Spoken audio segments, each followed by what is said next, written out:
Hello everyone. General accounting principle के आपको अब टॉपिक मिलने वाले हैं। तो आज से हम लोग अकाउंटेंसी की शुरुआत किए हुए हैं। तो सबसे पहले आपको जनरल अकाउंटिंग प्रिंसिपल में क्या मीनिंग होता है, ऑब्जेक्ट होता है, क्या टेक्निक होते हैं एंड स्टैंडर्ड्स, क्या अर्थ है, क्या उद्देश्य है, क्या तकनीक और क्या मानक होता है, उससे ये टॉपिक हमने आज से शुरुआत की हुई है ताकि बेसिक से शुरू की जाए। वैसे अगर लास्ट टाइम हम देखें तो बड़ा ही बेसिक सा क्वेश्चन पूछा गया था जो कि डायरेक्ट वाले क्वेश्चन थे। तो आपको हर तरीके का क्वेश्चन प्रोवाइड किया जाएगा, चाहे डायरेक्ट वाले हो, चाहे इनडायरेक्ट वाले हो, चाहे असर्शन रीजन में पूछे, चाहे क्वेश्चन आंसर यानी कि चाहे न्यूमेरिकल पूछे। अब अकाउंटिंग के जो एक चार्ट आपको प्रोवाइड किया जाएगा जिसमें कि आपको क्या उसके प्रिंसिपल्स होते हैं, क्या चार्ट में मतलब आपको किस तरीके का अकाउंट, कैसा अकाउंट क्या होता है, ये सारी चीज़ें आपको एक चार्ट के माध्यम से प्रोवाइड किया जाएगा, समझाया जाएगा ताकि आपके कॉन्सेप्ट वहाँ पे क्लियर हो जाएंगे। और उसके बाद क्वेश्चन आंसर तो चलेगा ही और साथ ही आपको पीडीएफ तो प्रोवाइड किया ही जा रहा है। और एक चार्ट आपको प्रोवाइड किया जाएगा एक क्वेश्चन का, एक क्वेश्चन यानी समीकरण, क्योंकि क्वेश्चन आंसर सॉल्व करने के लिए आते हैं। तो जब तक आपको समीकरण नहीं याद रहेगा तब तक आप क्वेश्चन आंसर को सॉल्व नहीं कर पाएंगे, यानी जो न्यूमेरिकल पूछा जाता है। तो आपको एक चार्ट प्रोवाइड किया जाएगा, उसको अच्छे से आपको डेली देखना है ताकि क्वेश्चन आंसर आप कर पाएँ, समीकरण ना भूलें। शुरुआत करते हैं आज की हम लोग। निम्न में से कौन सा लेखांकन सिद्धांत स्वामी एवं प्रबंध के अंतर को प्रदर्शित करता है? आज थोड़ा क्वेश्चन कम रखा गया है और क्वेश्चन कम इसलिए रखा जा रहा है क्योंकि सभी कोई वीडियो नहीं देख पा रहे हैं, क्योंकि सभी के पास तो वाईफाई अवेलेबल है नहीं, सबके पास मोबाइल डेटा ही है। मैं मैक्सिमम की बात कर रही हूँ कि मोबाइल डेटा ही लोग यूज़ करते हैं। तो वीडियो क्योंकि वीडियो का जो MB होता है वो थोड़ा ज़्यादा होता है, ठीक है, तो इसलिए सब कोई नहीं डाउनलोड कर पाता है, वीडियो नहीं देख पाता है, तो वो लोग ज़्यादातर PDF मांगते हैं। लेकिन वीडियो भी देखना ज़रूरी है आप सभी को, इसलिए मैं छोटे छोटे वीडियो बना रही हूँ ताकि सभी को इससे लाभ प्राप्त हो, ठीक है। स्वामी एवं प्रबंध के अंतर को प्रदर्शित करता है। कौन सा लेखांकन सिद्धांत है, कौन सा अकाउंटिंग प्रिंसिपल है जो कि ओनर और मैनेजमेंट के अंतर को प्रदर्शित करता है, differentiates between owner and management. तो बताइए वो कौन सा सिद्धांत है? उस सिद्धांत का नाम है बिजनेस इंटाइटी, व्यवसायिक अस्तित्व।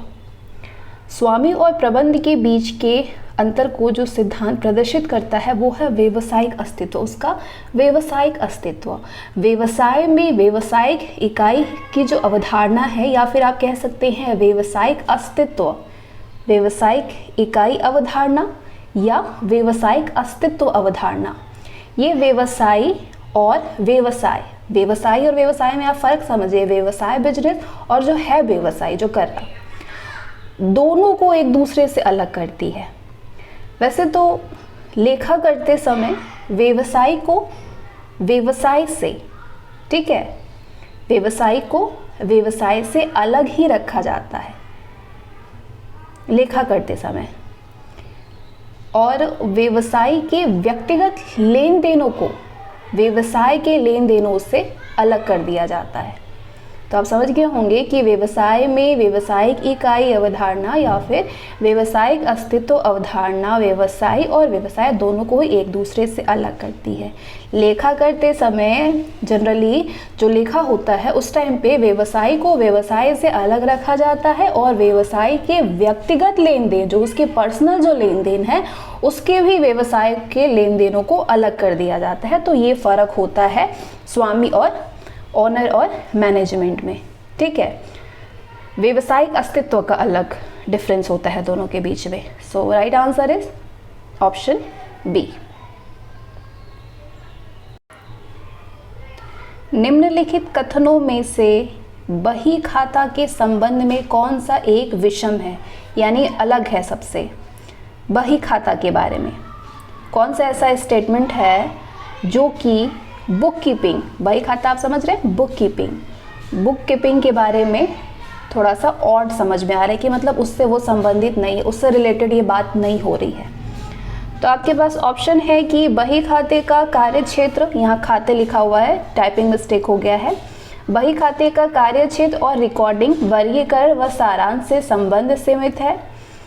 बही खाता लेखांकन प्रक्रिया के बाद होता है। बही खाता मुख्य रूप से एक लिपिक कार्य है या फिर बही खाता केवल मौद्रिक लेन देन को मानता है। Book keeping only consider monetary transactions. बताइए इसमें अगर आप और देखें तो book keeping happens after the accounting process, यानी बही खाता लेखांकन प्रक्रिया के बाद होता है। ये थोड़ा सा अलग है, बाकी सब तो ठीक है इसके बारे में, लेकिन book keeping happens after the accounting process ये थोड़ा सा अलग लग रहा है, क्योंकि बुक कीपिंग जो है वो पुस्तपालन का जो कार्य क्षेत्र है वो वर्गीकरण, रिकॉर्डिंग और सारांश से संबंधित होता है, और ये विशेष तौर पे एक लिपिकीय कार्य होता है।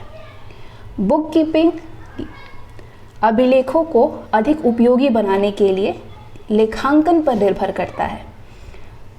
बुक कीपिंग को पुस्तपालन भी कहते हैं, ठीक है, और बही खाता भी कहते हैं। तो पुस्तपालन में केवल उन्हीं लेन देनों का लेखा होता है बुक कीपिंग में जिन्हें कि केवल मुद्रा के रूप में तुल्य माना जाता है, मौद्रिक लेन देन को मानते हैं। तो अगर आप पूरे ऑप्शन देखें तो मैं सारी चीज़ों को क्लियर कर दूं कि बही खाते का कार्य क्षेत्र रिकॉर्डिंग, वर्गीकरण व सारांश से संबंधित होता है। बही खाता यानी पुस्तपालन यानी बुक कीपिंग, ठीक है। तो बुक कीपिंग का जो कार्य क्षेत्र है वो रिकॉर्डिंग, वर्गीकरण और सारांश से संबंधित होता है, ये भी सही है। बही खाता लेखांकन प्रक्रिया के बाद होता है, ये गलत है। ये जो है एक लिपिकीय कार्य है, ठीक है। और बुक कीपिंग लेखाभिलेखों को, जो लेखाभिलेख होता है, लेखाभिलेखों को अधिक उपयोगी बनाने के लिए किस पे, लेखांकन पर निर्भर करता है। और ये जो है बुक कीपिंग वो केवल उन्हीं लेन देनों का लेखा होता है जिन्हें ये केवल मुद्रा के रूप में तुल्य माना जाता है। तो ये वाला थोड़ा सा ऑड है, इस वजह से है क्योंकि लेखांकन बुक कीपिंग के बाद ही शुरू होता है, ना कि बुक कीपिंग के पहले शुरू होता है। तो ये वाला गलत है कि लेखांकन पुस्तपालन के बाद ही शुरू होता है, ना कि पहले शुरू होता है, ऐसा नहीं है, पहले भी हो सकता है। तो आंसर होगा इसका राइट ऑप्शन इज बी, ठीक है।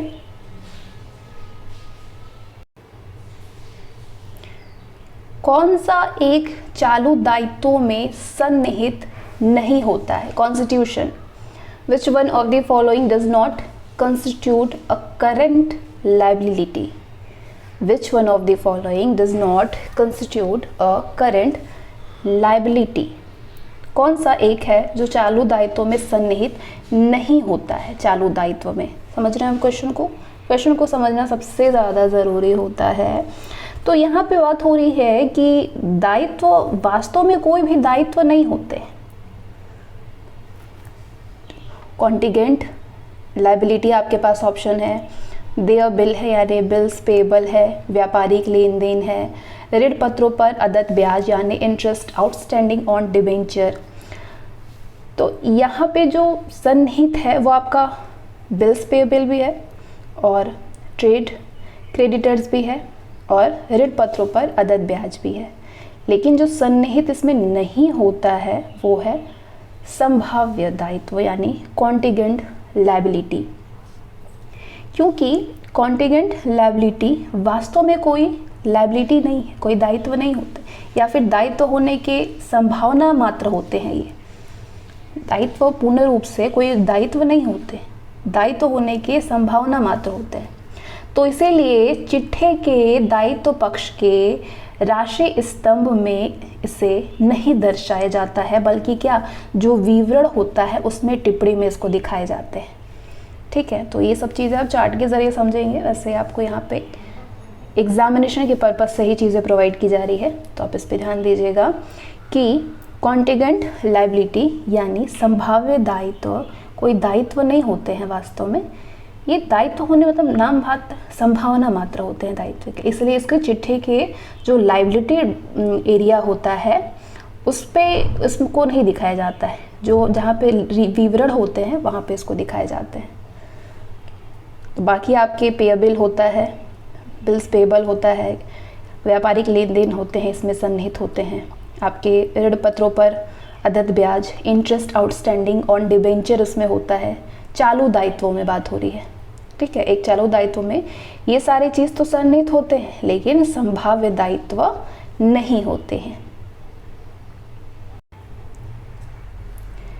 इनमें से कौन सा वैयक्तिक खाता है? वैयक्तिक यानी पर्सनल अकाउंट। पर्सनल अकाउंट कौन सा होता है? जिसमें कि आप आहरण खाता, अदद किराया खाता, अदद ब्याज, सभी व्यक्तिगत खाते इस श्रेणी में आते हैं आपके। तो कौन सा वो खाता है? ये सारे खाते आते हैं। ये सारे ही जो है वो पर्सनल अकाउंट में आते हैं। आहरण खाता, पूर्वदत्त वेतन खाता, अदद किराया खाता, drawings account, prepaid salary account, outstanding rent account, ये सारे ही आपके पर्सनल अकाउंट में आते हैं, ठीक है। Drawings account, prepaid salary account, outstanding rent account, आपका ये सारे जो हैं सभी व्यक्तिगत खाते की श्रेणी में आते हैं। तो ऑल ऑफ द अबव। अदद मजदूरी एक मद है जिसको क्या बोलते हैं? Unpaid wages. अदद मजदूरी, unpaid wages is an item. कौन सा, किसका ये आइटम है? ये है करेंट लाइबिलिटी का, यानी चालू दायित्व का। जो अनपेड वेजेस होते हैं, अदद मजदूरी, ये आपके करेंट लाइबिलिटी का एक मद होता है, एक आइटम होता है। तो क्या होता है, ये ऐसे व्यय जिनका भुगतान उस साल नहीं, उस वर्ष में नहीं किया जाता है, उनका लाभ जो है उसी से संबंधित वर्ष में प्राप्त कर लिया जाता है, वो होता है अदद मजदूरी, ठीक है। तो अदद मजदूरी चालू दायित्व का एक मद है। अब इसके लिए आप एक चार्ट बना सकते हैं जिसमें कि आपको यहाँ पे लिखते हैं ना एक्सप्रेस, ये आपका एक्सप्रेस अकाउंट है, डेबिट, ठीक है, टू आउटस्टैंडिंग एक्सप्रेस अकाउंट, ठीक। क्या निकलेगा इसमें? Being expenses due but not paid, ठीक। अदद व्यय की राशि व्यापार या लाभ हानि खाते में संबंधित व्यय में क्या कर दिया जाता है? जोड़ देते हैं। और चिट्ठे में जो दायित्व पक्ष होता है, लायबिलिटी वाला साइड, उसकी ओर उसको दिखाया जाता है, प्रदर्शित किया जाता है, ठीक है। तो क्या होगा? Being expenses due but not paid.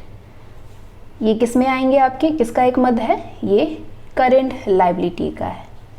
तो इस सेशन में बस इतना ही, और इसको कई बार देखिएगा, चीज़ों को समझिएगा जो समझाई जा रही है, तभी आपको समझ में आएगा। क्योंकि अकाउंटेंसी जो है, जनरल अकाउंटिंग प्रिंसिपल, ये थोड़ा सा डिफ़िकल्ट होता है बाकी साइड वालों को। हाँ, कॉमर्स वालों को तो अच्छे से समझ में आ रहा होगा, लेकिन बाकी लोगों के ऊपर से निकल जाता है। तो बस ऊपर से ना निकलने दीजिए, उसको पकड़िए और जो समझाई जा रही है उसको समझिए। लेकिन बाकी आपको जो चार्ट मिलेगा ना, उससे अभी जो डर है, भय, वो निकल जाएगा उससे। लेकिन क्वेश्चन आंसर इसी तरीके से अगर डेली आप करते रहेंगे ना, तो फिर आपकी पकड़ मजबूत हो जाएगी। फिर जो नहीं समझ में आ रही है ना, वो भी अच्छे समझ में आने लगेगी।